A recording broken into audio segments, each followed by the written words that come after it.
Hi everyone! Today's video is a little bit different than what I had planned. As I'm sure you saw from the video title, I'm actually going to be talking about griefing and the outdated game mechanics that support killers being able to grief survivors in many different ways. Now this week, I've been getting targeted by a few bad actors who do everything in their power to hold me into the game as long as possible, even with all my teammates being dead. Now here's the thing. I'm not here to name anybody, I will not be posting profiles, and I will be unpublishing VODs where majority of the griefing happened, because this is not a witch hunt. So, I got the same killer back to back, and in the second game, this killer was getting some wild hits because his ping was downright awful. And he's playing Spirit, whom, if you are decent with, is probably one of the best killers to play in the game. And I'm not going to expect my random teammates to perform well against her. In fact, in most circumstances of solo queue, a good Spirit will dominate on a good map even without bad ping, and this guy ran her best perks, so of course he performed exceptionally well. So my team is pretty much all dead with 3 remaining generators. It was kind of an expected slaughter. Again, solo queue won't always have the most experienced players with a lot of hours, so I'm totally fine with this. But instead of the game ending with him finding and killing me and moving on to the next game, this guy decides to leave me slugged on the ground. Then he goes and finds Hatch, then comes back to pick me up and walks me the furthest away from it and forces me to wiggle off of his shoulder. He then proceeds to phase onto the hatch and body block it so I physically cannot take the hatch. Therefore, in order for me to move on to the next game without being punished by requiring a DC penalty, I had to sit there and do all 3 remaining generators. Only after I finished the gens and got on the gate did he kill me. From a pure player experience and game design perspective, this is just incredibly ridiculous and the type of interaction that should not be possible, but unfortunately is. There are more examples of griefing, and I'm sure there's instances that I can't even think of. But the bottom line is, there are a lot of outdated mechanics at play here. And I have a couple of propositions to only improve general player experience from bad actors, while not disrupting any actual gameplay. Here are my solutions. The first solution would be removing the DC penalty if there is one survivor left in the trial.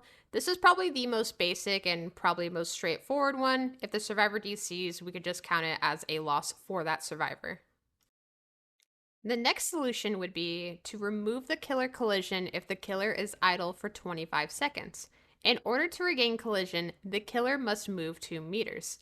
This would solve instances of killers body blocking hatch and forcing the remaining serve to have to do all the gens, just like I had to in the situation I described earlier.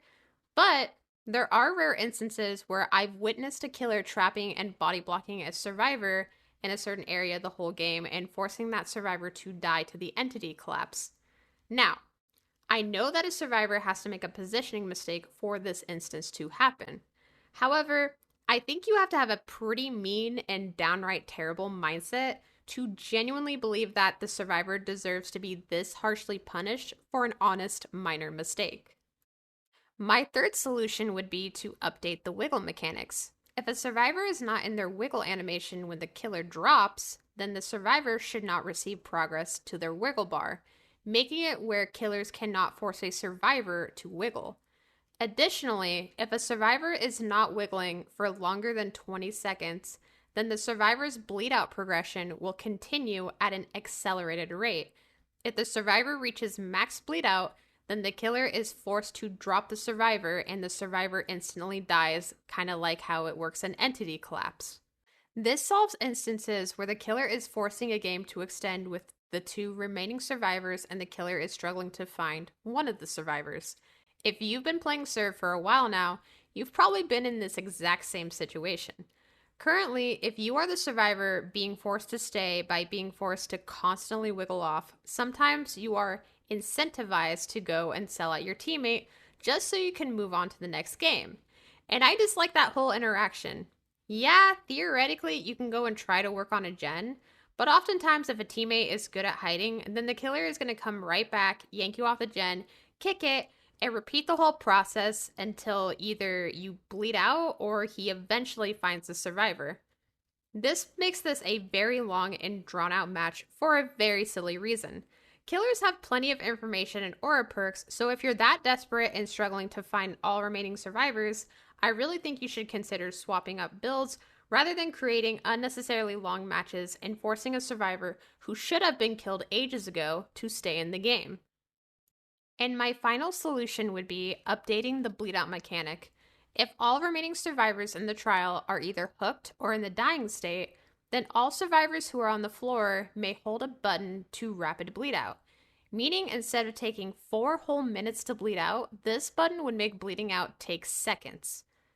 Now, see, I really think that if people are dead or dying with no second chance perks, then the game is over and should be over.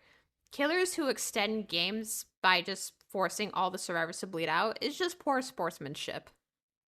Anyways, those are the solutions I have to making DBD a more enjoyable experience from the inevitable trolls and the shitheads you are bound to run into.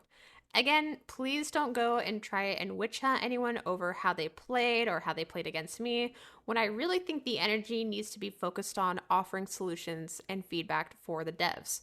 And please, leave a comment if you liked any of these solutions or let me know if you have a suggestion. Thanks for listening, you guys. See you next time.